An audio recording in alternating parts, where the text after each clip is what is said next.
चलो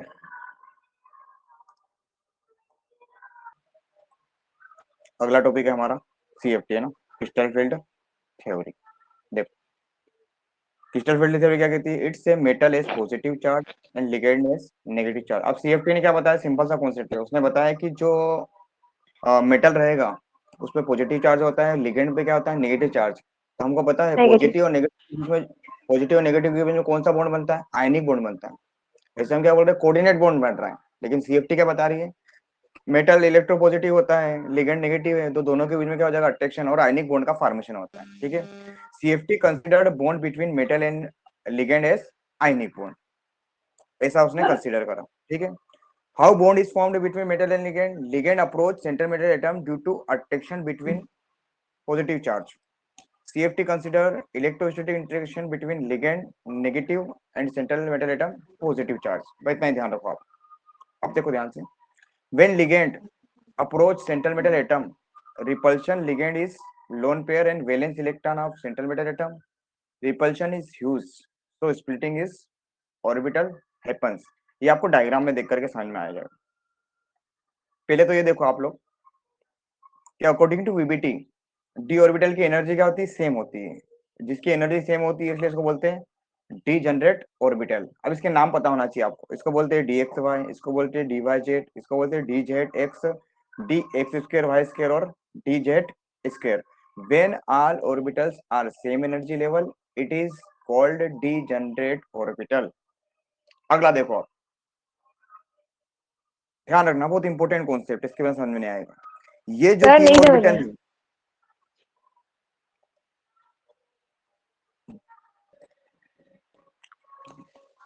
ये कॉन्सेप्ट है कि आपने डी ऑर्बिटल पढ़े तो 5 टाइप के होते हैं।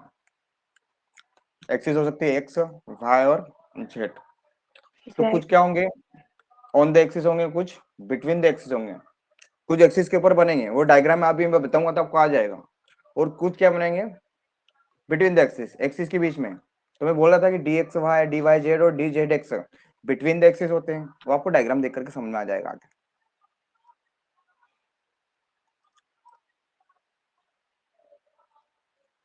मैं बोल रहा हूँ d x Y, D Y Z और डी जेड एक्स, ये होते हैं ऑन द एक्सिस और बिटवीन द एक्सिस। ठीक है, और डी जेड स्क्वायर और d x square y square और डी जेड स्क्वायर होते हैं ऑन द एक्सिस। कैसे, अब डायग्राम में देखो, ये देखो, ये एक्स वाई एक्सिस है, ये एक्सिस के बीच में बन रहे हैं, ये भी एक्सिस के बीच में बन रहा है वाई जेड, और डी जेड एक्स भी एक्सिस के बीच में बन रहा है। लेकिन ये जो दोनों हैं d x square y square, ये बन रहे हैं एक्सिस के ऊपर ऑन द एक्सिस। ये भी देखो एक्सिस पर बन रहा है, इसलिए इसको क्या बोल रहे हैं, ऑन द एक्सिस। तो ये कॉन्सेप्ट था। ठीक है, ये दोनों क्या हो जाएंगे, बिटवीन द एक्सिस हो जाएंगे, और ये दोनों हो जाएंगे ऑन द एक्सिस हो जाएंगे। ऑन देखो। ठीक है, सीएफटी ने बोल दिया कि जो सेंट्रल मेटल एटम है पॉजिटिव चार्ज की तरह काम करता है, और जो लिगेंड है नेगेटिव चार्ज की तरह काम करता है।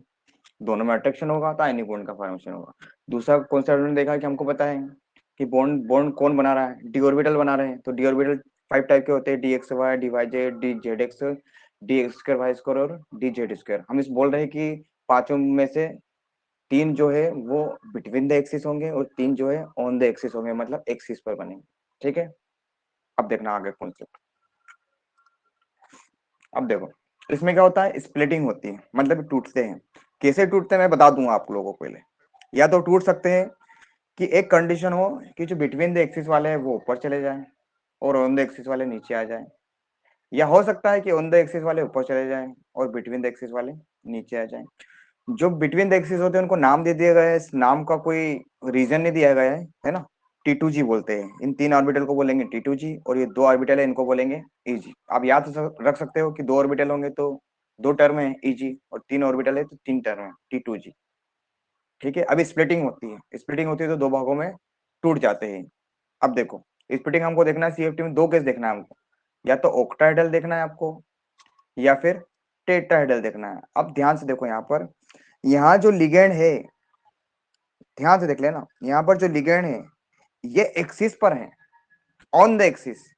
अगर लिगेंड यहाँ पर अप्रोच करता है, लिगेंड इसके पास जाता है, लिगेंड आता है इसके पास जाता है, तो क्या रहेगा, नेगेटिव नेगेटिव क्या होगा, ह्यूज रिपल्शन होगा। जो आगे की वीडियो में लाइन दी थी, ह्यूज रिपल्शन होगा। तो ऑन द एक्सिस वाला ऊपर पहुंच जाएगा।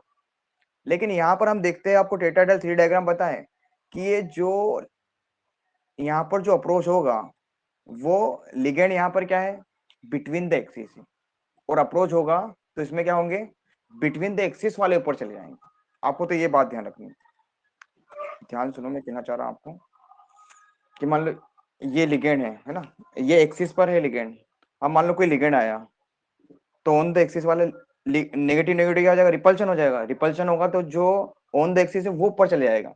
लेकिन लिगेंड अगर अप्रोच करे, मान लो ये एक्सिस पर नहीं होता, ये एक्स ये बीच में है, ये बिटवीन द एक्सिस है, अगर लिगेंड अप्रोच करेगा, इस कंडीशन में अप्रोच करेगा तो बिटवीन द एक्सिस वाला ऊपर चले जाएगा। इतना सा कॉन्सेप्ट है।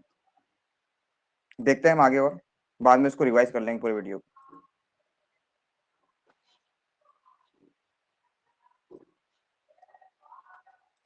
अब देखो मैं बोल रहा हूँ ऑक्टाहेड्रल में क्या होगा, एक्सिस पर है तो ऑन द एक्सिस वाले ऊपर चले जाएंगे। अब ऑन द एक्सिस कौन से, ध्यान से देखो, ऑन द एक्सिस आपको बता दिए थे, ऑन द एक्सिस कौन से हैं जल्दी बताओ। ऑन द एक्सिस है डी एक्स स्क्वायर और डी जेड स्क्वायर, हम इनको क्या बोल रहे हैं, ई जी, और ये हो जाएगा टी टू जी। मतलब सीधी सी बात है, ये केस जो हमने बताया आपको डायग्राम, ये वाला किसका केस होगा आपके हिसाब से, इसको मिटा देता हूँ पहले। ये वाला जो केस हमने करा था ये किसका होगा, जो ऊपर वाला, देखो अब ध्यान से, और आप खुद से दिमाग में आ जाएगा। टी टू जी मतलब ये बिटवीन द एक्सिस है, और ये क्या है, ऑन द एक्सिस है। हम बोल रहे हैं कि ऑन नेगेटिव देखिए। नेगेटिव ऑन द, है ना, तो ये किसका केस हो जाएगा, ये ऑक्टाहेड्रल का केस हो जाएगा, क्योंकि इसमें क्या चलेगा, ओ से ऑक्टाहेड्रल, ओ से ऑन द एक्सिस, ट्रिक बन गई हमारी। ऑक्टाहेड्रल ऑन द एक्सिस वाले ऊपर, और ऑन द एक्सिस वाले याद होना चाहिए एग्जाम, इजी, सिंपल सा कॉन्सेप्ट है। देखो ये आया है, यही तो बताया मैंने आपको। ऑक्टाहेड्रल में क्या हो रहा है, CFC, crystal field splitting energy. आगे हम देखते हैं क्या होती है ना, क्रिस्टल फील्ड स्प्लिटिंग एनर्जी, क्यों स्प्लिट हुआ आगे। तो यहाँ पर क्या हुआ, अब आगे देखो टेट्राहेड्रल के केस में क्या बताया था आपको, कि यहाँ पर जो लिगेंड अप्रोच कर रहा है वो बिटवीन द एक्सिस कर रहा है, तो बिटवीन द एक्सिस वाला ऊपर चले गया। ये d x Y D Y Z और डी जेड एक्स ऊपर चले गया, और d x square y square d z square ऊपर चले गया। सिंपल सा कॉन्सेप्ट था।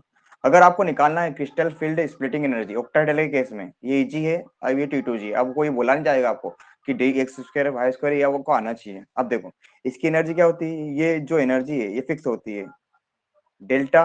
तो चेंज के लिए बताते, ओ मतलब ऑक्टाहेड्रल 10 डी क्यू है ना, डी जनरेशन ऑफ क्वांटा, याद करने की कोई जरूरत नहीं है, कॉन्सेप्ट के लिए है, जानकारी के लिए। देखो ऊपर वाले की एनर्जी क्या होती है, फिक्स होती है, प्लस में रहेगी, ऊपर वाले की एनर्जी प्लस में रहेगी, नीचे वाले की माइनस में रहेगी। अब देखो यहाँ पर कितने ऑर्बिटल है, 2 ऑर्बिटल है, ठीक है। 10 को डिवाइड करेंगे तो 5 5 दोनों में डिवाइड होगी, ठीक है।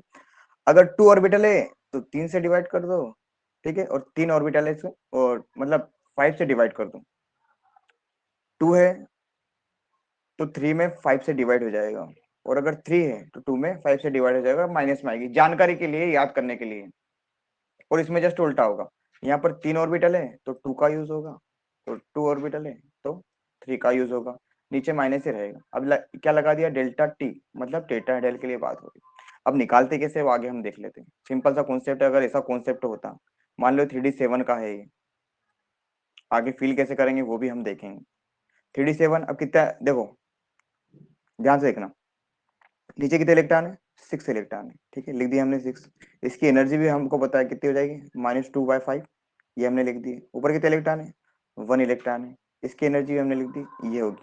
टोटल काउंटिंग कर लो तो आपको क्या आ जाएगी, CFC, crystal field splitting energy. आपकी बुक में एक चार्ट है, उसको जाकर के देखो, अब आपको समझ में आ जाएगा कि किस D2 के केस में क्या होती है, D3 के केस में क्या होती है, D4 के केस में क्या होती है, D5, जानकारी के लिए, नहीं करोगे तो भी चलेगा, ठीक है। अगर आपको मैं बोलूं कि इसकी स्प्लिटिंग एनर्जी निकालना है तो आप निकाल सकते हो इजीली। क्या करोगे, ये 2 है तो 2 का मल्टीप्लाई कर दो किससे, इस वैल्यू से, फिर प्लस लगा दो, फिर ऊपर कितने इलेक्ट्रॉन है, 3 इलेक्ट्रॉन है, फिर मल्टीप्लाई कर दो इससे, जो भी होगी आपकी क्या आ जाएगी, क्रिस्टल फील्ड स्प्लिटिंग।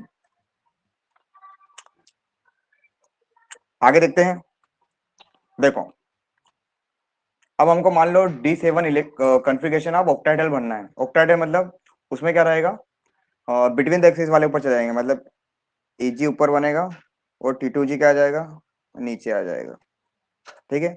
अब इसको फील कैसे करें, तो देखो D7 होगा तो हमको पता है स्ट्रॉन्ग फील्ड लिगेंड होगा तो क्या हो जाएगा, पेयरिंग हो जाएगी। वीक फील्ड लिगेंड होगा तो पेयरिंग नहीं होगी। तो मान लो आपको D7 इलेक्ट्रॉनिक कॉन्फ़िगरेशन होता है, तो देखो 1 2 3 4 5 6 और 7। अब इसको फिल करना है हमको, ये हमने बना दिया किसका, ऑक्टाहेड्रल का। हमको मैंने बता दिया आपको, Eg ऊपर रहेगा, T2G इसमें नीचे रहेगा। आपको फिल करना है, तो कितने इलेक्ट्रॉन है, 7। तो देखो ध्यान से क्या होगा, पहले 1 2 3 और नीचे पेयरिंग हो जाएगी 4 5 6 और ऊपर बचा इलेक्ट्रॉन यहाँ पे जाएगा। इसमें ऐसे इलेक्ट्रॉनिक कॉन्फ़िगरेशन करना है इसमें D7। और यही केस अगर वीक फील्ड इलेक्ट्रॉन के लिए होता तो क्या हो जाता है इसमें, 1 2 3 4 5 6 7। अब देखो इसमें इलेक्ट्रॉनिक, ये तो स्ट्रॉन्ग फील्ड लिगेंड का है, ठीक है, ये मैंने आपको बता दिया। अब वीक फील्ड लिगेंड के इसमें देखो 1 2 3 4 5 6 7 है ना। तो अब क्या होगा, स्ट्रॉन्ग हो रहा था तो नीचे पेयरिंग हो रही थी, स्ट्रॉन्ग नहीं होगा तो पेयरिंग नहीं होगी। अब ऊपर जाएंगे 4 5 फिर वापस नीचे 6 और 7। इसमें इसमें इलेक्ट्रॉन ऐसे फिल करना है, ये ध्यान रखना है आप, ठीक है। ये आपके ऑब्जेक्टिव का कॉन्सेप्ट है, ये आपको बार बार आएगा, यही याद रख लो काफी है। देखो as a we go down the group CFC value is increase, जैसे जैसे हम डाउन द ग्रुप जाएंगे, ठीक है, शेल का नंबर बढ़ेगा 3D 4D 5D, तो CFC वैल्यू भी क्या रहेगी, ज्यादा रहेगी। या ऑक्टाहेड्रल के केस में हमेशा CFC वैल्यू ज्यादा रहेगी, टेट्राहेड्रल के केस में CFC वैल्यू हमेशा कम रहेगी, ऑब्जेक्टिव में आएगा। दूसरा है जिसका सेंटर मेटल एटम का जिसका ऑक्सीजन नंबर जितना ज्यादा रहेगा उसकी CFC वैल्यू उतनी ही ज्यादा रहेगी। तो यहाँ पर देखो, यहाँ पर +3 आ रहा है, यहाँ पर +2 आ रहा है, तो इसकी CFC वैल्यू ज्यादा हो जाएगी।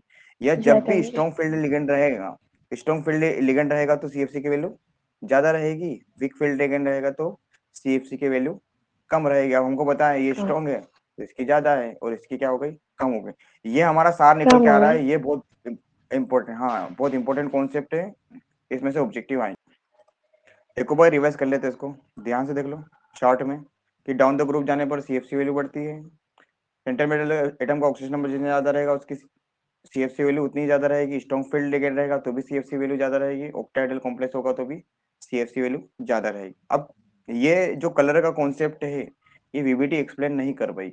Coordination compound exhibit colour because DD transition, जो कि डी ब्लॉक में हमने पढ़ा था, कुछ नहीं है। अगर आप इलेक्ट्रॉन को एनर्जी दो तो इलेक्ट्रॉन कहाँ चले जाएगा, हायर एनर्जी लेवल में चला जाएगा, और ज्यादा देर तक अपने पास एनर्जी नहीं रह सकता है, वो उसी एनर्जी को क्या कर देगा, इमिट कर देगा और वो कलर शो कर देगा। सिंपल सा कॉन्सेप्ट है। तो या जिसमें एक भी अनपेड इलेक्ट्रॉन होगा वो कलर देगा, ये कॉन्सेप्ट है। ये वही लिखा है कि एनर्जी दी, एनर्जी रिलीज होगी, एनर्जी एब्जॉर्ब होगी तो कलर का फॉर्मेशन होगा, लेकिन कौन सा कौन कलर क्या देगा वो जानना बहुत जरूरी, वो ऑब्जेक्टिव में आएगा। ये वही लाइन लिखी है, when light from visible rays falls on unpaired electron, then that unpaired electron gets excited and jumps to higher energy level, but electron in excited state is not stable, so it is come down to ground state and release energy। Complementary colour देगा। याद है आपको, कोई बता सकता है rainbow में कितने कलर होते हैं, रेनबो में कितने कलर होते हैं, 7 होते हैं, याद हो तो आपको, है ना। ऐसा को लिखते यस हैं सर, आप 7 विप होता ग्योर, है। Yes whip sir. ग्योर लिखते हैं ना। बस यस आपको सर। कलर के लिए आपको सुदर्शन चक्र बना दो, कलर पता चल जाएगा। सुदर्शन चक्र देखो, वी आई को छोड़ करके पूरा लिख दो, V B G Y O violet, R, blue, कुछ नहीं हो। ग्रीन, येलो, ऑरेंज, ऑब्जेक्टिव में रेड। पूछे कि अगर ब्लू कलर की रेडिएशन एब्जॉर्ब करी तो कौन सा कलर देगा, तो बता देना ऑरेंज देगा। रेड कलर की करिए तो ग्रीन देगा, ब्लू और ग्रीन करिए तो क्या दे देगा, ऑरेंज और रेड दे देगा। बस कॉम्प्लीमेंट्री कलर पूछा जाएगा आपसे।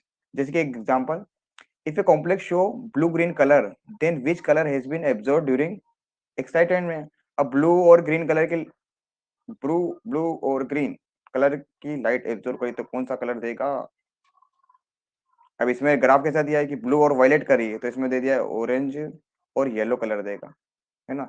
जबकि वो पूछ रहा है कि ब्लू और ग्रीन करिए तो कौन सा देगा, ऑरेंज और रेड देगा, कॉम्प्लीमेंट्री कलर देगा जस्ट। लेकिन एक क्वेश्चन ये है, डी ट्रांजिशन के कारण कोई भी कंपाउंड कलर देता है, ये ऑब्जेक्टिव में पूछेंगे। अब एक नंबर का क्वेश्चन फिक्स है कि अनपेड इलेक्ट्रॉन देगा तो कलर देगा, या डी ट्रांजिशन होगा तो कलर देगा, या कुछ कुछ क्या होते हैं चार्ज ट्रांसफर के कारण भी कलर देते हैं, या फजान रूल को जो फॉलो करते हैं। फजान रूल की चर्चा हम अभी इस वीडियो में नहीं कर पाएंगे, HClH की शॉर्ट ट्रिक होती है फजान रूल निकालने के लिए। ठीक है, ये कोवेलेंट कोरेक्टर को बताता है, स्मॉल केटायन लार्ज एनायन।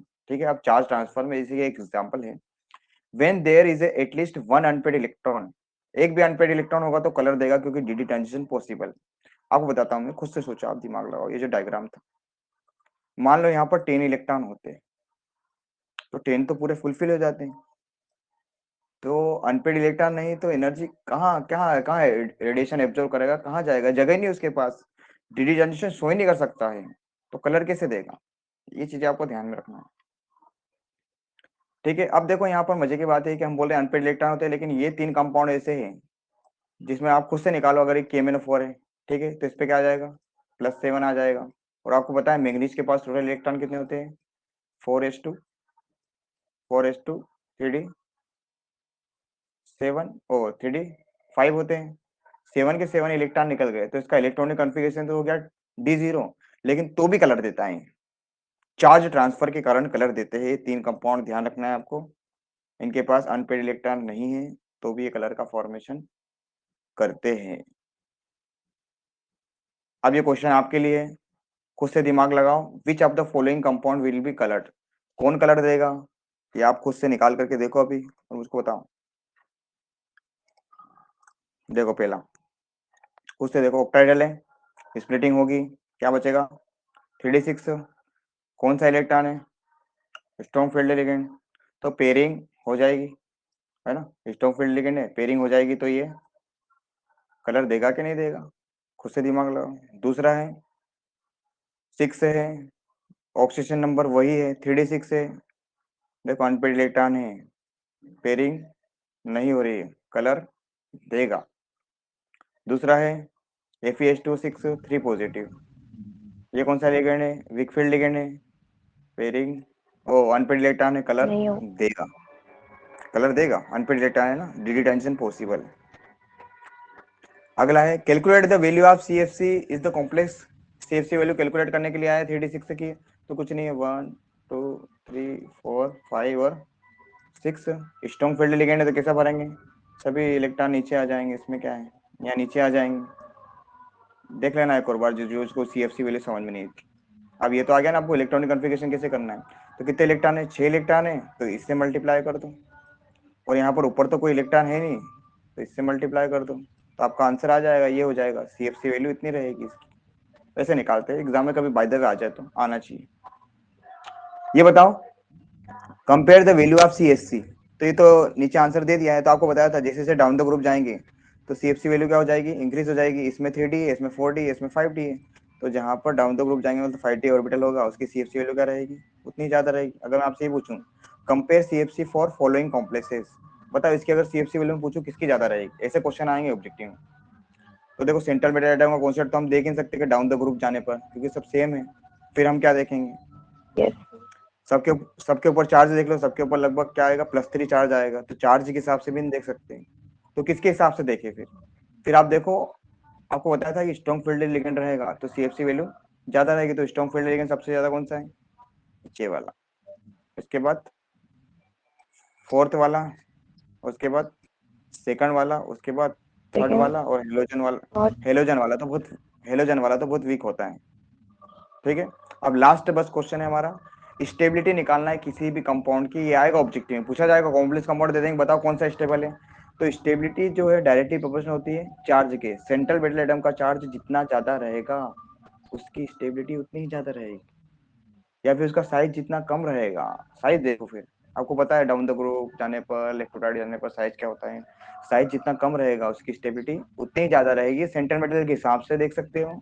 अगर सेंट्रल मेटल एटम सेम है तो ये कॉन्सेप्ट लगेगा ही नहीं, फिर हमको क्या देखना है, लिगेंड, तो लिगेंड का क्या रहेगा, अगर चार्ज ज्यादा है लिगेंड पे तो स्टेबिलिटी ज्यादा है, और अगर साइज कम है तो भी क्या है, स्टेबिलिटी ज्यादा है, स्टेबिलिटी चेक करने का। ठीक है, फिर प्रैक्टिस मैक्स परफेक्ट, आपके ऊपर डिपेंड करता है आगे आप कितनी प्रैक्टिस करते हैं।